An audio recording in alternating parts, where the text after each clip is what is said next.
why the demonetization, और उनके भाषण में वित्त मंत्री जी ने इससे पहले कितने बार डिमोनेटाइजेशन इस देश में हुआ और हर एक का सफलता के विषय में क्या क्या बात चले, और इस विमुद्रीकरण में उससे जोड़ते हुए देखने में क्या अंतर है. Why is this demonetization different? And in this, what was the objective of the government was very clearly explained. You will get a copy of the resolution. Primarily, the objective, as you all know, was to contain black money. It is the election promise that the BJP had given in 2014 Lok Sabha elections, to completely remove counterfeit and fake currency, और terror के लिए जो lifeline होता है, oxygen होता है, उस रास्ते को बंद करना. Removing the lifeline which was supply of these kind of notes to the terror groups was also an objective. So as a result, you had the announcement made on November 8th. But because it's a sensitive government, but because it's a government which was constantly reacting and responding to the ground situation, the ministry responded almost on a daily basis about what it is doing in order to assuage the difficulty which was being faced.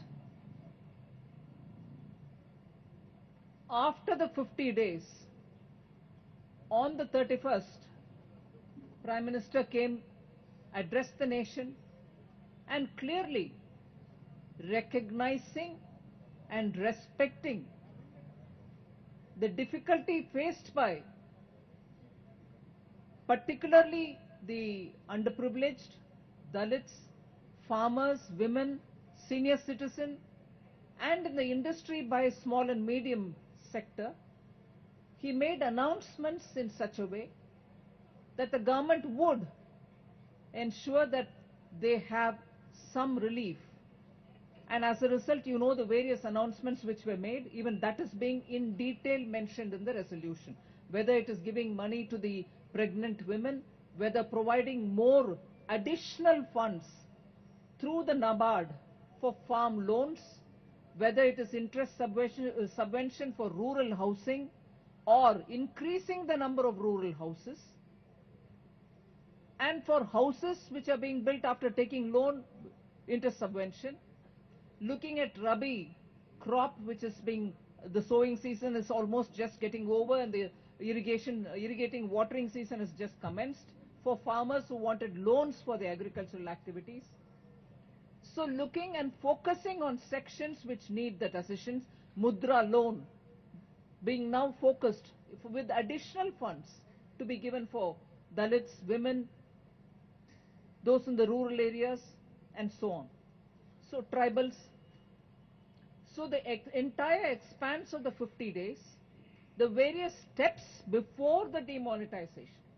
In other words, it's a historic step which the entire executive unanimously agreed it was a historic step.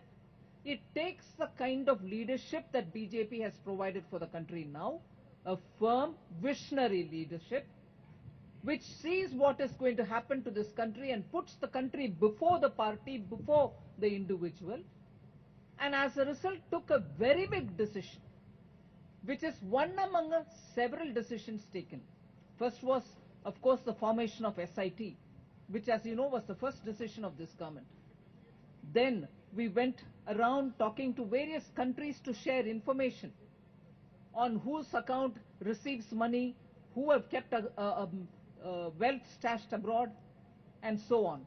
Then the erroneous treaties which were signed with many countries earlier were rewritten and signed all over again so that people cannot escape taxation. Either you pay in India or you pay in the country from where you brought the investment. वो तीन जो पिछले बार वित्त मंत्री जी ने भी refer किया है, डबल टैक्सेशन अवॉइडेंस ट्रीटी भी इस सरकार के कार्यकाल में पिछले 2.5 साल में ही हुआ है, साइप्रस के साथ, सिंगापुर के साथ और मॉरिशस के साथ. Then you had the Benami Properties Confiscation Act, which was passed even in 1988. But उसका रूल्स, उसका नोटिफिकेशन कुछ भी हमारे सरकार आने से पहले तक नहीं हुआ. 2014 में उसको स्टैंडिंग कमेटी को रेफर किया गया, उसमें अमेंडमेंट्स लिया गया और उसको पारित करने के बाद रूल्स भी किया है और नोटिफिकेशन भी हुआ है, जिससे बेनामी प्रॉपर्टीज को सरकार कॉन्फिस्केट करना और उनको जिनका प्रॉपर्टी ऐसे पाया गया उनको पनिशमेंट दिलवाना, ये सब अभी संभव है, जो कि 88 में पारित किए हुए कानून आज लागू में आ रही है. 2014 में हमने पारित किया और रूल्स में भी उसको जोड़ दिया. आईडीएस स्कीम भी हमारे द्वारा ही हुआ सितंबर 30 तक. और वित्त मंत्री जी उनके भाषण में प्रस्ताव पेश करने के समय उनके भाषण में जो 1997 में एमनेस्टी स्कीम जो तब की सरकार ने ले आया उसका और हमारी आईडीएस का जो सितंबर 30 तक था उसका अंतर एक्सप्लेन किया है कि how the earlier amnesty scheme was really no scheme because it undervalued properties. 1997 में कानून ले आ रही हो और बात बोल रही हो कि 87 के रेट में उस प्रॉपर्टी का असेसमेंट होगा, फिर उसके ऊपर टैक्स बढ़ेगा, पेनल्टी लगेगा. उससे फायदा किसी को नहीं हुआ. ऊपर से कानून को रेस्पेक्ट करने वाले को वो मजाक जैसे लगा, क्योंकि वो जो अभी तक कानून के मुताबिक टैक्स नहीं पे किया उनको आप राहत दिलाने वाले काम कर रही हो. 3% 4% का नेट आखिर में वो पे करके उनके संपत्ति को सफेद करा दिया. ऐसे एमनेस्टी स्कीम नहीं ले आया इस सरकार ने. आईडीएस के द्वारा करार एक स्कीम ले आई जिससे पनिशमेंट भी और पेनल्टी भी हमने ले आए. और ये डिमोनेटाइजेशन की वजह से आप देख रहे हैं पूरे ये 500 और 1000 रुपीस के करेंसी का एक मैट्रेस के अंदर जो सिंबॉलिकली हम बोलते हैं कहीं छुपा करके रख रहे हैं, वो सब अभी बैंक में आ गए.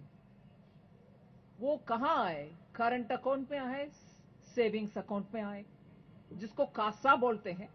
उसका कॉस्ट बहुत कम होता है. सो सरकार के पास ऐसे पैसा आ गए जो सरकार की डेवलपमेंटल एक्टिविटीज में काम आने का संभव है, क्योंकि वो कॉस्ट कम ही वाला कैपिटल है. बैंक अभी उसको सही उपयोग भी कर सकते हैं. फिर ये सभी पैसा जो अकाउंट में आए हैं ये सब व्हाइट भी नहीं है, ब्लैक भी नहीं है. इसके ऊपर अभी जांच चल रही है. अगर आपके इनकम से ज्यादा है फिर उसको आपके एक्सप्लेनेशन मांगेंगे, उसके ऊपर पेनाल्टी लगाना है तो पेनाल्टी लगवाएंगे. सो द वे इन विच इस सरकार ने ब्लैक मनी के लड़ाई लड़ रहे हैं सिंस 2014, उसको पूरे के पूरे एक्सप्लेनेशन के साथ वित्त मंत्री जी ने पेश किया है. और अभी पूरे समर्थन के साथ, मतलब unanimous, without any major amendments, nothing to the resolution, पारित भी होगी.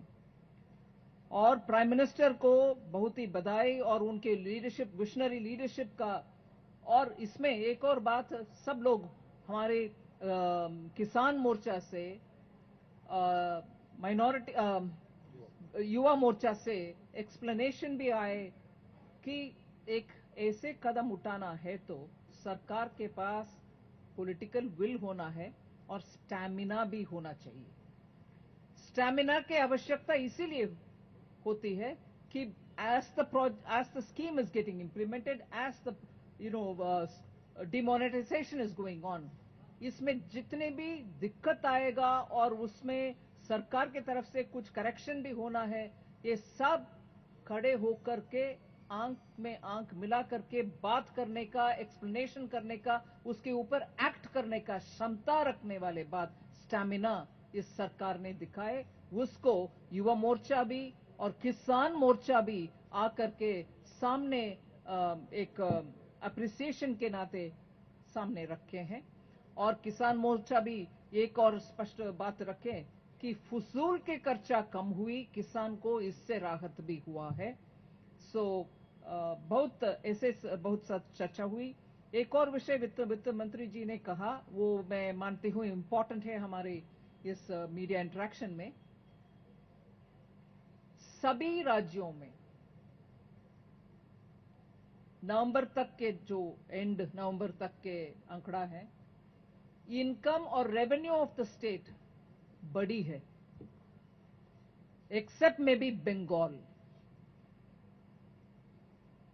क्योंकि मध्य प्रदेश हो, उत्तर प्रदेश हो, हरियाणा हो, महाराष्ट्र हो, सभी जगह revenue generation in November has not suffered, ऊपर से it has increased.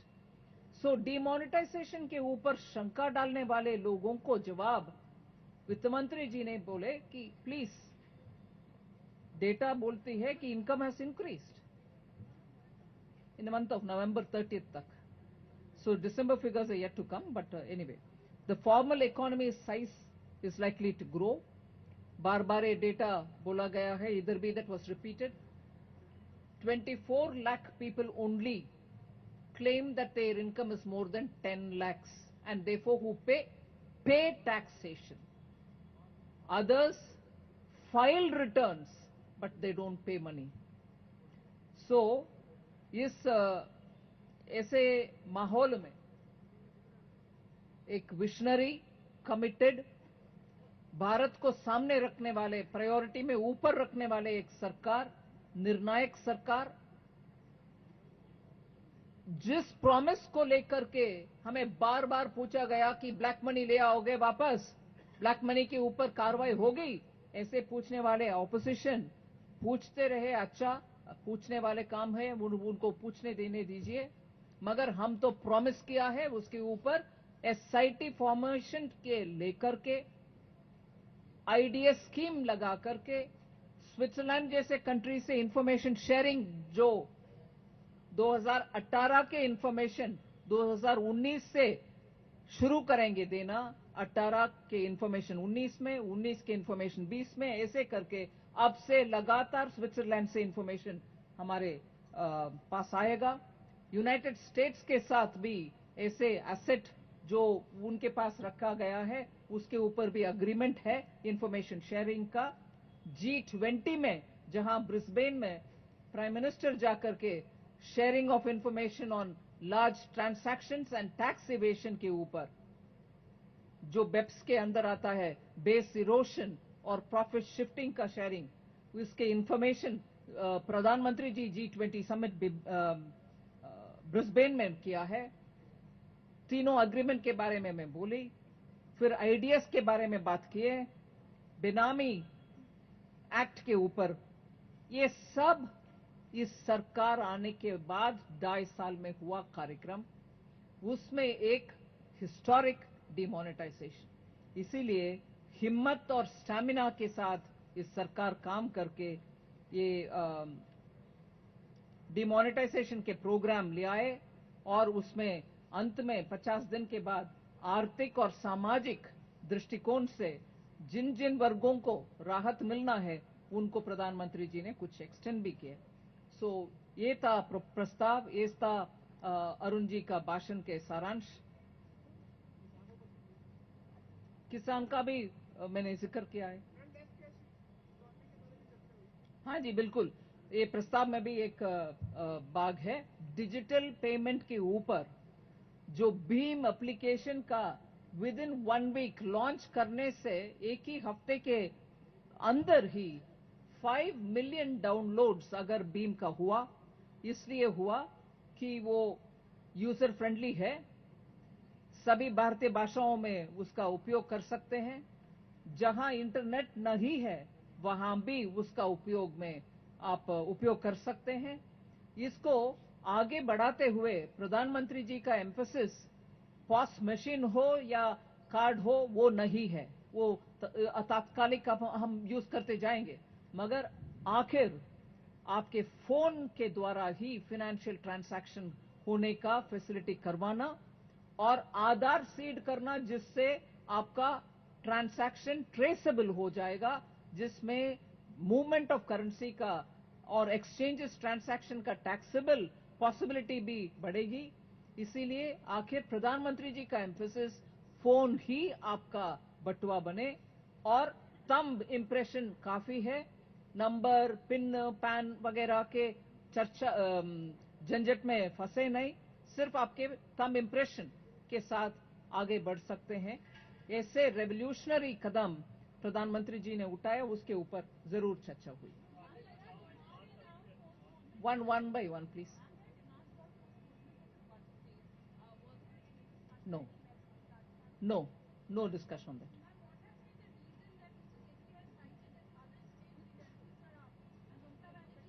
No. 1 minute. He didn't take that. He was narrating a lot of data as to is revenue collection getting affected? Not at all. And he said there are states, in fact, bade states, and named Uttar Pradesh, Maharashtra, MP, and so on, Haryana, and then he said actually revenue has increased, and in that, huh? Well, and in that, I'll quote, not really exactly, but paraphrase what the finance minister said. अच्छा शासन चला करके revenue increase कर सकते हैं. Something of that kind, but I'm not quoting him. He mentioned if there is a, session which can do it.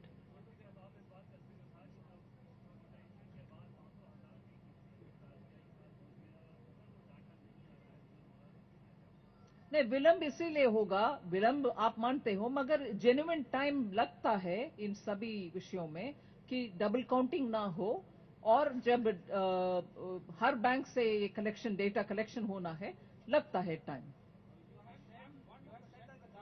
1 minute, one by one, please. You had said that the government was not afraid to look at modifications and course correction. Do you think that more course correction is in offering, or is it behind from what the RBI has done?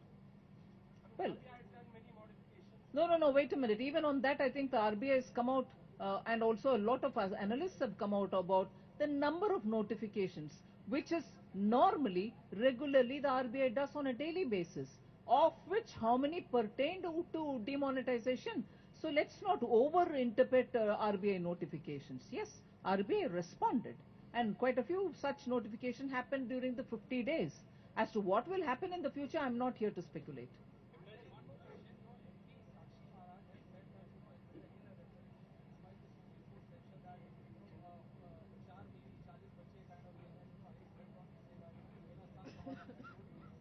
Well, I'm talking on the resolution and the national executive, so I'll comment on that and stay confined to that.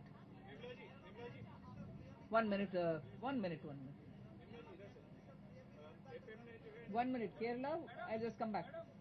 One by one, please. One by 1 minute. वो शुरू कर दिया, मैं आपके पास आती हूँ.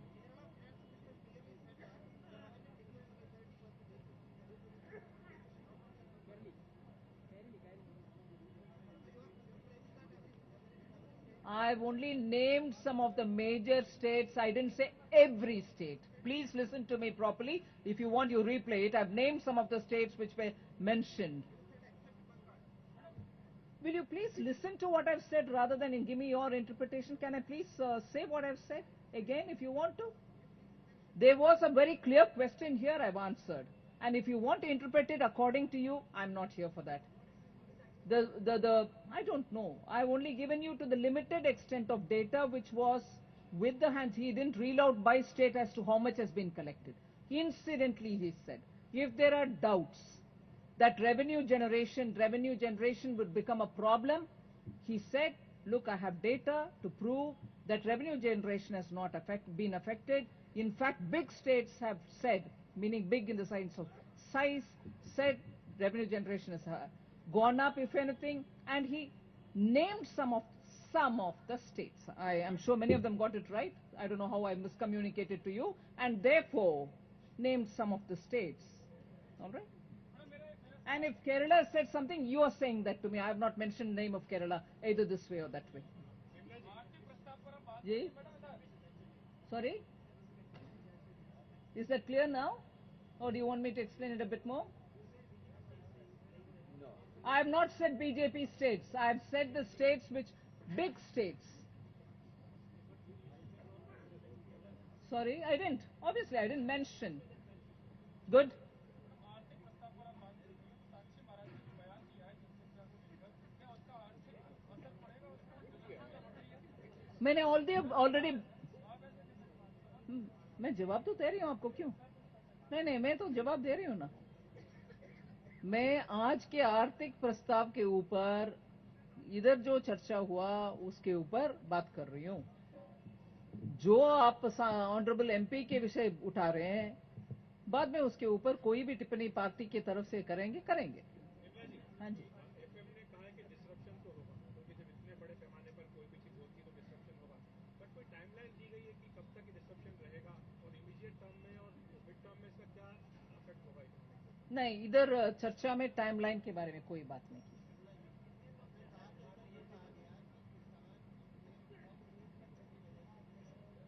केवल ये नहीं।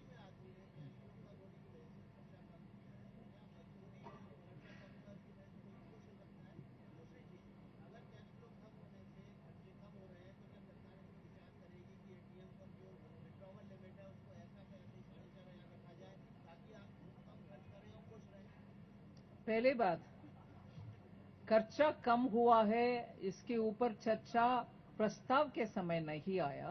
प्रस्ताव को समर्थन देते हुए किसान मोर्चा के अध्यक्ष जो सांसद है वो आकर के बात बोले कि फुसूल खर्चा कम हुआ है, ये हमारे सदस्यगण को मालूम होना चाहिए जो बैठे हैं, मतलब एनईसी का, नेशनल एग्जीक्यूटिव का member.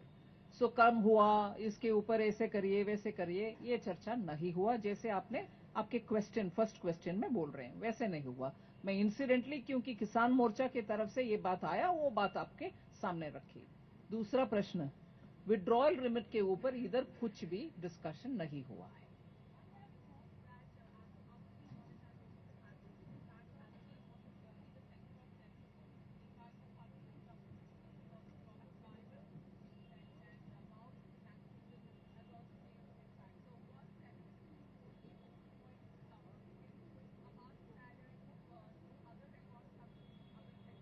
Well, not at all.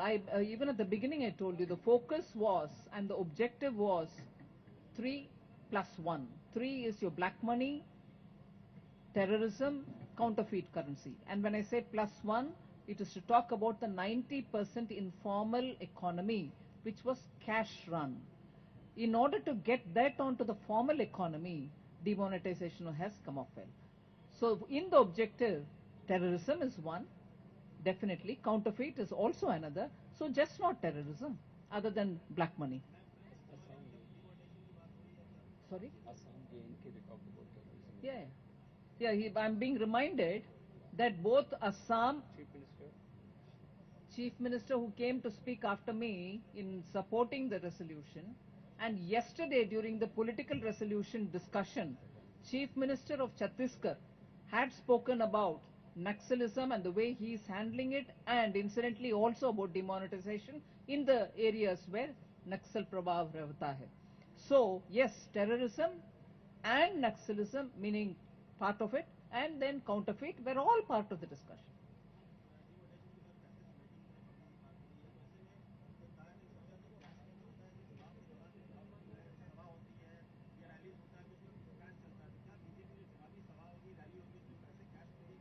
हम कैश बंटवारा नहीं करते हैं इलेक्शन कैंपेन में।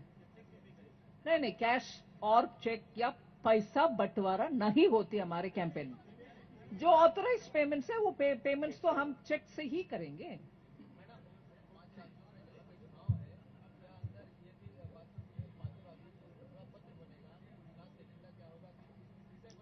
नहीं, नहीं हुई।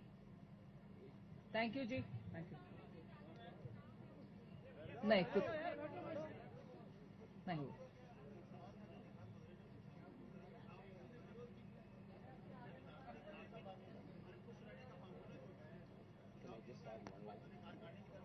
सॉरी? नहीं नहीं नहीं, बजट में क्या करना क्या नहीं करने उसके ऊपर सुझाव कुछ नहीं मिला। Narasimha Rao ji wants to say something. Just, no, just one line of interest. I think, no, no.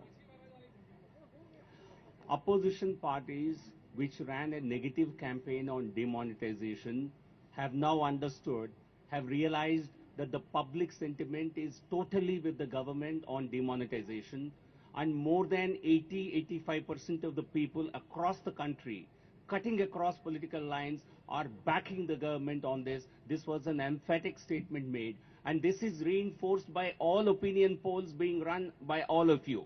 So as a decision, this has been hailed, and opposition parties have really been, they realize that they have actually goofed up and they don't have any support for their negative campaign against demonetization.